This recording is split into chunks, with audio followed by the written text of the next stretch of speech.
আজকে আমরা সূরা আল বাকারার 204 এবং 205 এই দুটি আয়াত ইনশাআল্লাহ পড়ব। শুরুতেই আমি আয়াত দুটির তিলাওয়াত করে নিচ্ছি। আউযু বিল্লাহি মিনাশ শাইতানির রাজিম, বিসমিল্লাহির রহমানির রহিম। 204 নম্বর আয়াতে আল্লাহ তাআলা বলছেন, ওয়াজকুরুল্লাহা ফি আইয়ামিম মা'দুদাত ফামান তাআজ্জালা ফি ইয়াওমাইনি ফালা ইসমা আলাইহি ওয়া মান তাআখারা ফালা ইসমা আলাইহি লিমানিত্তাকা ওয়াত্তাকুল্লাহ ওয়ালামু আন্নাকুম ইলাইহি তুহশারুন।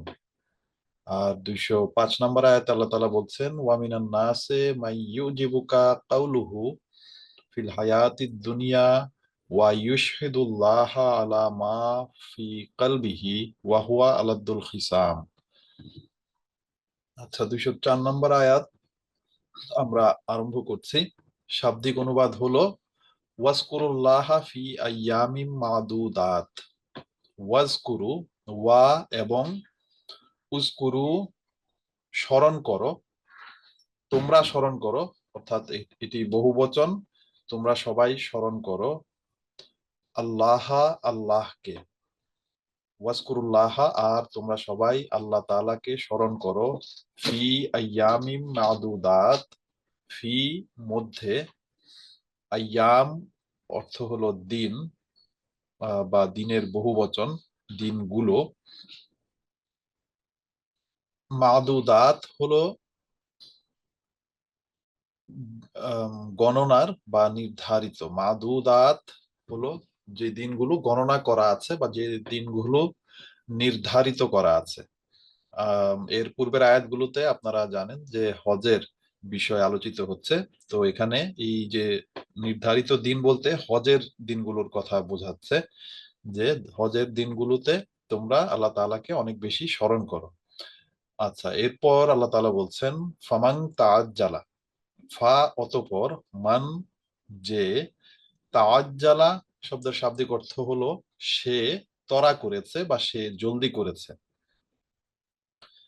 ফামান তাআজ্জালা অতএব যে ত্বরা করে বা জলদি করে, ফি ইয়াউমাইনে, ফি আপনারা জানেন এর শাব্দিক অর্থ হলো মধ্যে বা মাঝে। ইয়াউমাইনে, ইয়াউম শব্দের শাব্দিক অর্থ হলো দিন। তো এখানে বলা হচ্ছে ইয়াউমাইনে, ইয়াউমাইনে এটি দুই দিনকে বোঝাচ্ছে বা দ্বিবচন বোঝায়। তো ইয়াউমাইনে শব্দের শাব্দিক অর্থ হলো দুই দিনে, যে তরা করেছে ফি ইয়াউমাইনে দুই দিনের মধ্যে বা দুই দিনের মাঝে।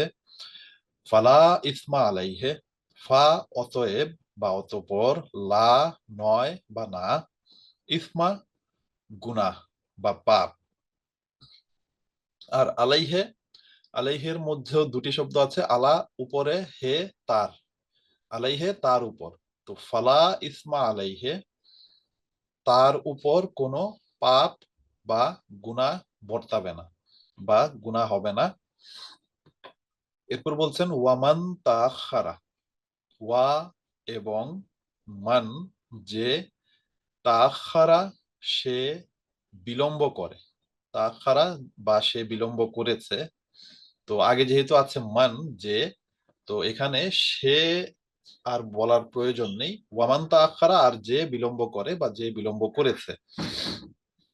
আচ্ছা, এরপর আল্লাহ তাআলা বলছেন, ফালা ইসমা আলাইহে, ফা অতঃপর বা এরপর, লা নয়, ইসমা গুনাহ বা পাপ, আলাইহে তার উপর।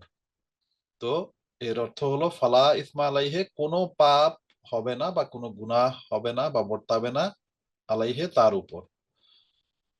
লেমানিত্তাকা, তো লে অর্থ হলো জন্য, এই যে শুধু লে, জন্য, মান যে বা যার। তো লেমান যার জন্য বা তার জন্য, মান যার জন্য হলো শাব্দিক অর্থ, কিন্তু যখন আয়াতের মাঝে আসে তখন এটি তার জন্য বোঝায়। তো ইত্তাকা, তাকওয়া অবলম্বন করেছে, সে তাকওয়া অবলম্বন করেছে বা যে খোদা তাআলাকে ভয় করেছে বা যে ভয় করেছে। ইত্তাকা শব্দের শাব্দিক অর্থ হলো তাকওয়া অবলম্বন করেছে, সে তাকওয়া অবলম্বন করেছে বা সে খোদা ভীতি অবলম্বন করেছে। তাকওয়া শব্দের বাংলা যদি আমরা করি তাহলে হয় খোদা ভীতি, খোদা ভীতি অবলম্বন করা। তো লিমানিত্তাকা, যে তাকওয়া অবলম্বন করেছে বা যে খোদা ভীতি অবলম্বন করেছে। এরপর আল্লাহ তাআলা বলছেন ওয়াত্তাকুল্লাহ, ওয়া এবং ইত্তাকু। ইত্তাকু এটি হলো নির্দেশ সূচক শব্দ, অর্থাৎ আল্লাহ তাআলা এখানে নির্দেশ দিচ্ছেন যে ইত্তাকু, তোমরা তাকওয়া অবলম্বন করো। উ দেখেন শেষে ওয়াও এবং আলিফ আছে, এটি হলো বহুবচনের চিহ্ন বা বৈশিষ্ট্য। তো ইত্তাকু বোঝাচ্ছে যে তোমরা সবাই আল্লাহ তাআলাকে ভয় করো বা আল্লাহ তাআলার তাকওয়া অবলম্বন করো। ইত্তাকু, তোমরা সবাই তাকওয়া অবলম্বন করো বা তোমরা সবাই ভয় করো আল্লাহ, আল্লাহকে, আল্লাহ। ওয়াত্তাকুল্লাহ, আর তোমরা আল্লাহ তাআলাকে ভয় করো। এরপর আল্লাহ তাআলা বলছেন ওয়ালামু, ওয়া এবং ইলামু, এটিও একটি অবগত করা, যে ইলামু তোমরা জেনে রাখো, ইলামু তোমরা সবাই জেনে রাখো, এটিও বহুবচন। ইলাম হলো একবচন, আর ইলামু তোমরা সবাই জেনে নাও, তোমরা সবাই জেনে রাখো বা তোমরা সবাই জেনে নাও কি, আন্নাকুম, আন্নাকুম ইলাইহে তুহশারুন। আন্নাকুম, আন্না যে, কুম তোমরা, ইলাইহে, ইলা আপনারা জানেন যে দিকে, আর হে মানে তার, তো ইলাইহে তার দিকে। আন্নাকুম যে তোমরা, ইলাইহে তার দিকে। বা এভাবেও বলা যায় যে যেহেতু আন্না একটু জোর বা নিশ্চিত হওয়ার অর্থ প্রদান করে, তো আন্নাকুম নিশ্চয় তোমরা, ইলাইহে তার দিকে, কি, তুহশারুন। তুহশারুন এটি হলো মাজহুল, ইংরেজিতে যেটিকে বলা হয় প্যাসিভ ভয়েস। তো তুহশারুন শব্দের শাব্দিক অর্থ হলো তোমাদের একত্রিত করা হবে, তোমাদের জমা করা হবে। আর শেষে ওয়াও নুন বোঝাচ্ছে যে এটি হলো বহুবচনের সিগা বা বহুবচন। তো তুহশারুন তোমাদের একত্রিত করা হবে বা তোমাদের জমা করা হবে। আন্নাকুম ইলাইহি তুহশারুন, যে নিশ্চয়ই তোমরা তার দিকে বা তার কাছে, তুহশারুন তোমাদেরকে একত্রিত করা হবে। তো পুরো আয়াত যদি আমরা একসাথে বলি, যে নিচে সাবলীল অর্থ দেয়া আছে। আচ্ছা, তার আগে আমরা শাব্দিক অনুবাদ আরেকবার পড়ে নিই। ওয়াজকুরুল্লাহা, আর তোমরা আল্লাহ তাআলাকে স্মরণ করো।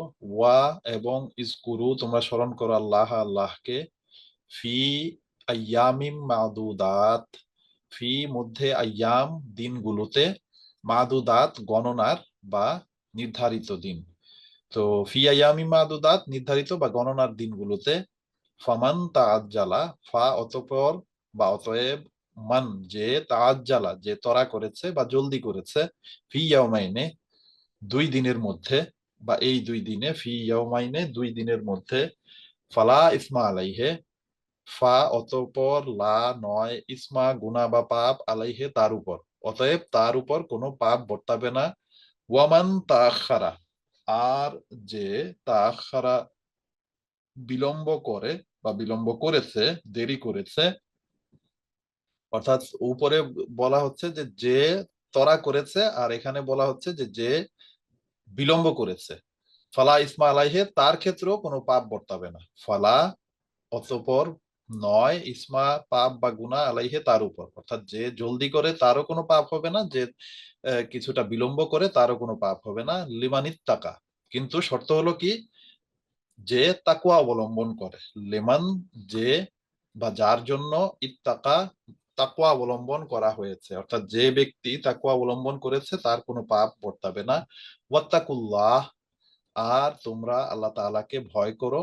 ইত্তাকু শব্দের শাব্দিক অর্থ দুটোই হয়, তাকওয়া অবলম্বন করো বা ভয় করো।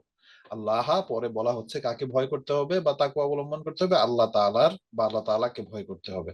এরপর বলা হচ্ছে ওয়ালামু আন্নাকুম ইলাইহি তুহশারুন। ওয়ালামু, আর তোমরা জেনে রাখো বা তোমরা জেনে নাও, আন্নাকুম যে তোমরা, ইলাইহি তারই দিকে বা তারই কাছে, তুহশারুন একত্রিত হবে বা তোমাদের একত্রিত করা হবে। তুহশারুন তোমাদের একত্রিত করা হবে, এটা হলো শাব্দিক অর্থ। আচ্ছা, নিচে সাবলীল অর্থ দেয়া আছে যে এবং তোমরা নির্দিষ্ট দিনগুলোতে আল্লাহ তাআলাকে স্মরণ করো, কিন্তু যে ব্যক্তি তাড়াতাড়ি করে দুই দিনের মধ্যেই ফিরিয়া যাইতে, অর্থাৎ ওই যে তরা করে সেটা কি ক্ষেত্রে, ফিরে যেতে, তাহা হইলে তাহার উপর কোনো পাপ বর্তিবে না, তাহলে তার উপর কোনো পাপ হবে না। আর যদি কেউ বিলম্ব করে বা দেরি করে তাহলেও তার উপর কোনো পাপ বর্তিবে না। এটি ওই ব্যক্তির জন্য যে তাকওয়া অবলম্বন করে, অর্থাৎ এই যে দুইটি বিষয়, যে যে তাড়াতাড়ি করেছে ফিরে যাওয়ার ক্ষেত্রে বা যে দেরি করেছে তাদের কোনো পাপ হবে না, সেই ব্যক্তির জন্য এই দুটি শর্ত যারা তাকওয়া অবলম্বন করবে। সুতরাং তোমরা আল্লাহ তাআলার তাকওয়া অবলম্বন করো এবং জেনে রাখো যে নিশ্চয় তোমাদের সবাইকে তার সমীপে অর্থাৎ আল্লাহ তাআলার সমীপে একত্রিত করা হবে। আচ্ছা, এটা ছিল 204 নম্বর আয়াত। এরপর 205 নম্বর আয়াত আল্লাহ তাআলা বলছেন, ওয়ামিনান নাসে মাইয়ুজিবুকা কাউলুহু ফিল হায়াতিদ দুনিয়া ওয়া ইউশহিদুল্লাহা আলা মা ফি কলবিহি ওয়া হুয়া আলাদ্দুল খিসাম। এখানে আরেকটি বিষয় আসছে বা নতুন আল্লাহ তাআলা অবতারণা করছেন, সেটি হলো ওয়ামিনান নাস। ওয়া এবং মিন থেকে বা হইতে, আর নাস লোকজন। আর নাস বলতে পুরো মানব জাতিকেও বোঝায়, একজন মানুষকেও বোঝায়, আবার অনেক মানুষকেও বোঝায়। তো আর নাস লোকদের মধ্য থেকে, আর লোকদের মধ্য থেকে মাই ইউজিবুকা মান যে ইউজিবুকা তোমাকে মুগ্ধ করে, তোমাকে আকৃষ্ট করে। ইউজিবু সে মুগ্ধ করে বা সে আকৃষ্ট করে, কা তোমাকে, কাউলুহু তার কথা। হ্যাঁ, কি মুগ্ধ করে বা আকৃষ্ট করে? তার কথা মুগ্ধ করে বা আকৃষ্ট করে। ফিল হায়াতিদ দুনিয়া, ফি মধ্যে, আল হায়াত হলো জীবন, আর দুনিয়া দুনিয়া বা পৃথিবী বা জগৎ, ইহজগৎ। তো ফিল হায়াতিদ দুনিয়া বা হায়াতিদ দুনিয়া যখন আমরা একসাথে বলি তখন এর অর্থ ইহজগত হয় বা ইহজীবনও হয়। তো দুটি অর্থই ঠিক আছে বা সঠিক হবে, যে হায়াতিদ দুনিয়া বা হায়াতুদ দুনিয়া যখন বলি ইহজীবন বা ইহজগৎ। তো মাই ইউজিবুকা কাউলুহু তোমাকে যে আকৃষ্ট করে বা মুগ্ধ করে তার কথা, ফিল হায়াতিদ দুনিয়া এই পার্থিব জগতে বা ইহ জীবনে, ওয়া ইউশহিদুল্লাহ, ওয়া এবং ইউশহিদু, ইউশহিদু সে সাক্ষী হিসেবে উপস্থাপন করে বা সে সাক্ষী রাখে, আল্লাহ আল্লাহকে। অর্থাৎ সে সাক্ষী হিসেবে উপস্থাপন করে কাকে? আল্লাহকে। আল্লাহ ওয়ায়ুশহিদুল্লাহ এবং সে আল্লাহ তাআলাকে সাক্ষী রাখে বা আল্লাহ তাআলাকে সাক্ষী হিসেবে উপস্থাপন করে, আলা উপরে, বা বিষয়ে বা ব্যাপারে, সব অর্থই হয় এখানে। আয়াত ভেদে এর অর্থ পরিবর্তন হতে পারে। তো এখানে বলা হচ্ছে আলা উপরে বা বিষয়ে বা ব্যাপারে। তো এখানে হবে বিষয়ে বা ব্যাপারে। কিসের ব্যাপারে? মা ফি কলবিহি, মা যা, ফি মধ্যে, কলবিহি তার হৃদয় বা তার মনের মাঝে। তো মা ফি কালবিহি যা তার মনের মাঝে আছে বা যা তার হৃদয়ে আছে, সেই ব্যাপারে সে কি করে? ইউশহিদুল্লাহ আল্লাহ তাআলাকে সাক্ষী রাখে। ওয়া হুয়া, ওয়া এবং হুয়া সে, আলাদ্দুল খিসাম। আলাদ্দুল খিসাম এখানে একসাথে ব্যবহার হয়েছে। আলাদ্দ হলো অনেক বেশি ঝগড়াকারী বা অনেক বেশি ঝগড়াটে, অর্থাৎ যে অনেক বেশি কলহ করে বা ঝগড়া করে তাকে বলা হয় আলাদ্দ। আল খিসাম হলো ঝগড়াকারী বা যে ঝগড়া করে তাকে বলা হয় আল খিসাম, বা এটি আসলে মূলত মাজদার। যে খিসাম হলো ঝগড়া, ঝগড়াকে বলা হয় খিসাম। তো আলাদ্দ মানে হলো অনেক বেশি ঝগড়াটে বা অনেক বেশি কলহপরায়ণ, সর্বাধিক ঝগড়াটেও বলা যায় এখানে যেটি লেখা আছে। কারণ এটি ইসমে তাফজিলের সিগা, অর্থাৎ এই শব্দের বা এই সিগার যে শব্দগুলো আরবিতে আসে সেগুলো নিজের মাঝে সবচেয়ে বেশি আহ অর্থ রাখে বা সবচেয়ে বেশি অর্থ প্রদান করে। তো এখানে আলাদ্দ মানে হলো সবচেয়ে বেশি ঝগড়াটে বা সবচেয়ে বেশি কলহপরায়ণ, আর আল খিসাম মানে ঝগড়া বা ঝগড়াকারী, উভয়কেই বোঝায়। তো এখানে বোঝাচ্ছে যে সবচেয়ে আলাদ্দুল খিসাম যে সবচেয়ে বেশি ঝগড়াটে বা কলহপরায়ণ। আচ্ছা, পুনরায় আমরা আরেকবার সংক্ষেপে বলে দিচ্ছি। ওয়ামিনান নাস, আর মানুষের মাঝে বা লোকদের মাঝে, মাই ইউজিবুকা এমনও আছে যারা, মাই ইউজিবুকা যে তোমাকে আকৃষ্ট করে বা তোমাকে মুগ্ধ করে, কাউলুহু তার কথা, অর্থাৎ লোকদের মাঝে এমন লোক আছে যার কথা তোমাকে অনেক আকৃষ্ট করে বা যার কথা তোমার অনেক পছন্দ হয়, তোমাকে মুগ্ধ করে। ফিল হায়াতিদ দুনিয়া, ইহ জীবনে বা এই পার্থিব জগতে।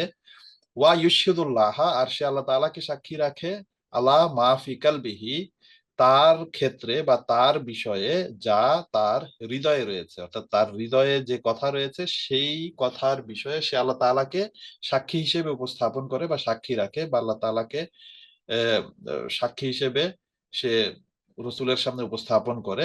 অথচ আল্লাহ তাআলা বলছেন যে ওয়াহুয়া আলাদুল খিসাম, অথচ সে হলো সবচেয়ে বেশি ঝগড়াটে বা কলহপরায়ণ ব্যক্তি। তো আমার মনে হয় আজকে আমরা এতটুকুই রাখি। আচ্ছা, এই আয়াতের সাবলীল অর্থটাও একবার পড়ে দিচ্ছি। 205 নম্বর আয়াত। এবং লোকদের মাঝে কেউ এমনও আছে পার্থিব জীবন সম্বন্ধে যার কথাবার্তা তোমাকে মুগ্ধ করে, এবং তার হৃদয়ে যা আছে সেই সম্বন্ধে সে আল্লাহ তাআলাকে সাক্ষী রাখে, অথচ সে কলহপরায়ণ লোকদের মধ্যে সর্বাধিক কলহপরায়ণ, বা সে সবচেয়ে বেশি ঝগড়াটে। তো এটা হলো 205 নাম্বার আয়াতের অর্থ। ইনশাল্লাহ আমরা আগামী ক্লাসে 206 নাম্বার আয়াত পাঠ করব বা পড়ব। তো আজকের ক্লাস আমরা এখানেই শেষ করব।